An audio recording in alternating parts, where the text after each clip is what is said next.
Auction hall में कार्तिक ने उस नरसिम्हा अस्त्र की बोली बढ़ाकर 15 करोड़ की कर दी और वो कीमत सुनते ही शशांक बब्बर के होश उड़ गए। अब तक तो वो बोली बढ़ाकर किसी तरह प्राइवेट रूम में माथुर फैमिली के साथ बैठे कार्तिक को नीचे दिखाने की कोशिश किए जा रहा था, लेकिन अब वो क्या करे उसे कुछ समझ ही नहीं आ रहा था। वो एकदम ब्लैंक हो चुका था और इससे पहले कि शशांक आगे क्या करे वो समझ पाता, उसके फोन पर एक मैसेज आया। उसने वो मैसेज खोलकर देखा तो वो उसके बैंक से था। उस मैसेज को देखते ही शशांक के होश उड़ गए। उसका चेहरा एकदम पीला पड़ चुका था। उसके हाव भाव देखकर कार्तिक समझ गया कि उसकी खेली हुई बाजी ने अपना काम कर दिखाया है।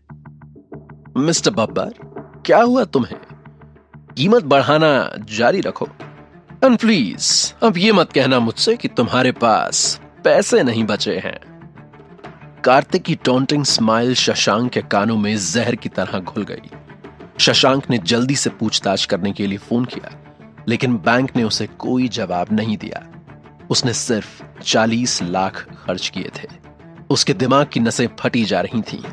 उसे कुछ सूझ नहीं रहा था कि अब उसे क्या करना चाहिए, क्योंकि उसके पास पैसे सच में नहीं बचे थे। वो पैसे तो पहले ही कार्तिक इंफॉर्मेशन स्पिरिट ग्लिव्स की मदद से शशांक का बैंक अकाउंट हैक करके अपने अकाउंट में ट्रांसफर कर चुका था। एक पल के लिए स्ट्रगल करने के बाद शशांक ने उदास चेहरे के साथ कहा, ये सिर्फ एक नरसिम्हा अस्त्र है। मुझे नहीं लगता कि इसका वर्थ इतना है। वो गुस्से से बैठ गया और उसके आसपास के सभी लोग आहें भर रहे थे। समझदार आंखों वाला कोई भी व्यक्ति बता सकता है कि शशांक के पास इतना पैसा नहीं था। अरे मेरे अकाउंट में तुरंत 20 करोड़ ट्रांसफर करो। मत पूछो क्यों, बस करो। Just do it. शशांक ने धीमी आवाज में बब्बर फैमिली की फाइनेंस कंपनी को फोन किया। कार्तिक के प्लान की तरह वो अब केवल बब्बर फैमिली के लिक्विड फंड का इस्तेमाल कर सकता था। यही उसका एकमात्र रास्ता था। उसे पता नहीं था कि आखिर क्यों उसके बैंक कार्ड में अचानक पैसे खत्म हो गए थे। क्या ऐसा इसलिए हुआ कि उसने बहुत ज्यादा पैसे खर्च कर दिए थे? माया ने शशांक की शर्मिंदगी की परवाह नहीं की। इसके बजाय उसने कार्तिक को देखा। उसने केवल उसकी ओर देखा। 15 करोड़ डील। फाइनल डिसीजन यह था कि नरसिम्हा अस्त्र कार्तिक का होगा। नीलामी समाप्त होने के बाद जैसे ही सभी जाने वाले थे, प्राइवेट रूम से कार्तिक की आवाज एक बार फिर सुनाई दी। वो जायसवाल परिवार से माया जायसवाल हैं। मिस माया है ना? उपस्थित सभी लोग रुक गए और माया की ओर देखने लगे। प्राइवेट रूम में मौजूद व्यक्ति माया जायसवाल को जानता था। माया जो उठकर बाहर की तरफ चलने को हुई थी, वो भी अचानक रुक गई। उसने थोड़ा सिर उठाया और क्यूरियोसिटी से कहा, सर, आप क्या चाहते हैं? इस समय आसपास के सभी नजरें पहले माया पर और फिर प्राइवेट रूम में खड़े कार्तिक पर टिक गईं। जिस व्यक्ति के पास नीलामी हॉल में एक निजी कमरा था, वो कोई ऐसा व्यक्ति नहीं था जिससे वे सार्वजनिक हॉल के लोग अपनी या किसी आम आदमी की तुलना कर सकें। अब उस व्यक्ति ने सच में सबके सामने जायसवाल फैमिली की माया को बुलाया था। क्या ऐसा हो सकता है कि वो इंसान भी माया जायसवाल की खूबसूरती का दीवाना बन गया हो? सभी अपने आप में सोचने पर मजबूर हो गए। कार्तिक मुस्कुराया और कहा, आपका टेम्परामेंट बहुत ही एलिगेंट और क्लासी है। मुझे पहली नजर में आपसे प्यार हो गया है। मैं सच में आपको पसंद करता हूं। आप बिल्कुल व्हाइट वाइन की तरह हैं, थोड़ी सी स्पाइसी। माया थोड़ा अनप्लेजेंट तरीके से चिल्लाई, मिस्टर, प्लीज अपनी टोन पर ध्यान दें। सभी ने देखा कि किस तरह माया ने हिम्मत करके उस इंसान को डांट दिया जिसे प्राइवेट रूम में एंटर करने का अधिकार था, और उन्होंने डिसबिलीफ में अपना सिर हिला दिया। पूरे पुणे शहर में शायद ही कोई उच्च वर्गीय समाज का व्यक्ति था जो माया जायसवाल का नाम और उसकी पहचान को नहीं जानता था। वो बहुत अकड़ू थी और लोगों को अपने आप से दूर ही रखती थी। वो एक स्ट्रॉन्ग महिला थी। हालांकि वो केवल जायसवाल परिवार जैसे एक साधारण परिवार से थी, फिर भी उसके जबरदस्त साधनों ने लोगों को उसे एक नई रोशनी में देखने के लिए मजबूर कर दिया था। शशांक के चेहरे पर एक अगली सा एक्सप्रेशन था। बब्बर परिवार के सर्कुलेटिंग फंड से भुगतान करने के बाद उसने इस नरसिम्हा अस्त्र को माया के पिता को देने की योजना बनाई थी। उसे किसी भी कीमत पर माया को हासिल करना था, उसे अपना बनाना था। हालांकि उसने माया और उस ब्लैक शैडो पर्सन को एक दूसरे का सामना करते हुए देखा। वो इतना डरा हुआ था कि ठंडे पसीने से तरबतर हो गया। जैसे तैसे उसने खुद को थोड़ा संभाला। शांत होने के बाद उसे समझ आया कि वो कमरे में मौजूद व्यक्ति को नाराज करने का जोखिम नहीं उठा सकता था। वो बस जल्द से जल्द वहां से चले जाना चाहता था ताकि उसे उस इंसान का दोबारा सामना ना करना पड़े। मिकी, तुम क्या कर रही हो? जल्दी करो और चलो यहां से। शशांक माया को दूर खींचना चाहता था और उसे वहां से ले जाना चाहता था। माया ने शशांक के हाथ को झटक दिया और कमरे में काली छाया को घूरते हुए देखा। उसने उस वक्त उस व्यक्ति को शशांक के समान स्तर का गिरा हुआ व्यक्ति माना।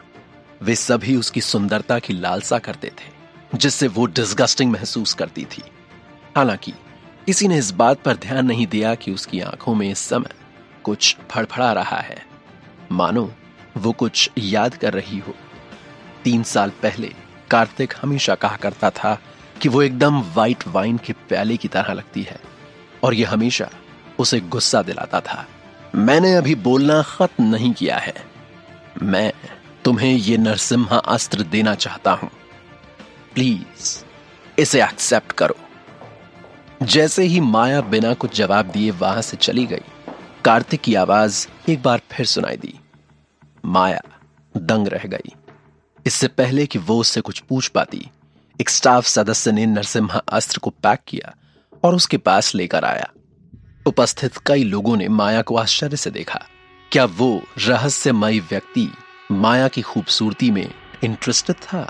किसी को पता होना चाहिए कि जायसवाल परिवार की ताकत के साथ वे इतना कीमती नरसिम्हा अस्त्र नहीं खरीद सकते थे। निश्चित रूप से वो व्यक्ति माया को पसंद करने लगा था। सभी को इस सच्चाई का यकीन हो गया था। ऐसा लगता है जैसे किसी के लिए कोई उम्मीद नहीं बची है। कई लोगों ने शशांक को मजाक में देखा। वो माया को अपना बनाने में कोई खास प्रोग्रेस नहीं कर पाया था, और अब एक व्यक्ति जो बब्बर परिवार से अधिक शक्तिशाली हो सकता है, उसने हस्तक्षेप किया था। शशांक के पास अब निश्चित रूप से कोई मौका नहीं था। माया ने थोड़ा मुंह फेर लिया। वो इस आदमी के दिए तोहफे को अस्वीकार करना चाहती थी, लेकिन कर्मचारी उसके हाथ में पैक्ड बॉक्स रखकर पहले ही जा चुका था। उसने अपने हाथ में नरसिम्हा अस्त्र को कुछ अस्पष्ट तरीके से देखा। उसने वापस प्राइवेट रूम की तरफ देखा तो वहां पर अब कोई नहीं था। माया को एक अजीब सी उदासी का एहसास हुआ। उसे नरसिम्हा अस्त्र देकर वो व्यक्ति आखिर क्या साबित करना चाहता था? वो व्यक्ति कौन था? उसने उसे नरसिम्हा अस्त्र आखिर क्यों दिया? क्या ये सब संयोग था? क्योंकि उसके मेरिडियन डैमेज्ड हो गए थे। शशांक ने माया को इनडिसाइसिव तरीके से देखा। उसने सोचा कि माया भी शायद उस इंसान पर फिदा हो गई है जिसके पास एक प्राइवेट रूम का अधिकार था। वो तुरंत गुस्से से भर गया। अपने दिल में माया को कोसने के बाद वो अचानक बाहर भागा और उसने कार्तिक की पीठ देखी। उसने अपना फोन निकाला और एक नंबर डायल किया। 5 मिनट में यहां आओ, किसी पर नजर रखना है और उसे सबक सिखाना है। शशांक का दिमाग गुस्से से भरा हुआ था। उसे परवाह नहीं थी कि वो कौन था। जब तक ये व्यक्ति उस लड़की को पाने की कोशिश करेगा जिसे शशांक चाहता था, वो उसे छोड़ेगा नहीं, उसे पछताने पर मजबूर कर देगा। वैसे भी उसका इससे कोई लेना देना नहीं होगा। शशांक ने ऑर्डर्स देने के बाद वो माया को वापस घर भेजना चाहता था। उसने देखा कि माया ऑलरेडी अपने लिए एक कार बुला रही है और उसकी कॉल की परवाह किए बिना निकल रही है। शशांक का चेहरा शर्म से राख हो रहा था। माया ने खुद वापस जाने के लिए टैक्सी ली। वो अपने पिता के घर वापस नहीं गई, बल्कि एक विला क्षेत्र में वापस चली गई। ये कोई बहुत बड़ा विला नहीं था, बल्कि उसका और कार्तिक का घर था। खाली विला को देखकर माया ने महसूस किया कि अकेलापन और शीतलता उसके पूरे शरीर को अपनी चपेट में ले रही है। सोफे पर बैठी उसने अपना फोन उठाया और कार्तिक का नंबर डायल किया। फिर भी किसी ने जवाब नहीं दिया। उसने कुछ टेक्स्ट मैसेज एडिट किए और उन्हें भेजे। वो नहीं जानती थी कि क्या कार्तिक उसके भेजे मैसेजेस पढ़ रहा है या उसे वो मैसेजेस मिल भी रहे हैं। माया ने अपने बगल में रखे नरसिम्हा अस्त्र को देखा और गहरे विचार में पड़ गई। वो व्यक्ति कौन था? उसने उसे ये चीज क्यों दी? दूसरी तरफ कार्तिक ने अपने फोन पर माया का मैसेज देखा और मुस्कुरा दिया। जब उसने माया को फिर देखा तो उसका मन बहुत प्रसन्न हुआ। उसका मूड भी अच्छा हो गया। इसके अलावा उसने शशांक को अपमानित किया था और उसे अपना गुस्सा निकालने में मदद मिली थी। कार्तिक के ऑक्शन हॉल से निकलने के कुछ समय बाद ही उसने कुछ देखा। उसके चेहरे पर हल्की सी शिकन थी। खूंखार चेहरों वाले 10 आदमी चौराहे से गुजरे। वो सब उसके पास पहुंचे और उन्होंने उसे घेर लिया। कौन हो तुम लोग? कार्तिक ने इन लोगों को गौर से देखा और पूछा। क्या हुआ लड़के? क्या तू नहीं जानता कि तूने किसे नाराज करने की जुर्रत की है? उनमें से एक ने उसका मजाक उड़ाते हुए कहा। कार्तिक ने एक सार्कास्टिक स्माइल देते हुए सोचा। वो समझ गया था कि ये गुंडे शशांक बब्बर के भेजे हुए हैं। इसने उसे उसके पिछले जीवन की याद दिला दी। उस समय भी शशांक द्वारा भेजे गए गुंडों ने ही उसकी पिटाई कर दी थी और फिर फरार हो गए थे। एंड में वो दूसरे ट्रैप में फंस गया और एक कार की चपेट में आ गया। अगर उसका अमर क्षेत्र में पुनर्जन्म नहीं हुआ होता और समय का उलटफेर नहीं हुआ होता तो वो सच में मर चुका होता। क्या तुझे सच में ऐसा लगता है कि तू शशांक बब्बर जिसे पसंद करता है उस लड़की को गलत नजरों से देख सकता है या उसे अपना बनाने की कोशिश कर सकता है? शशांक सर ने हमें तेरे हाथ और पैर तोड़ने का ऑर्डर दिया है। साथ ही हमने ये भी सुना है कि तू काफी अमीर है। तो पहले एक काम कर, तेरे पास जो भी माल है वो हमारे हवाले कर दे। और वो कार्तिक को दबोचकर धीरे से कोने में ले गए। वहीं थोड़ी दूर पर खड़ी एक बिजनेस कार में बैठा शशांक ये सारा सीन एकदम कोल्ड तरीके से देख रहा था।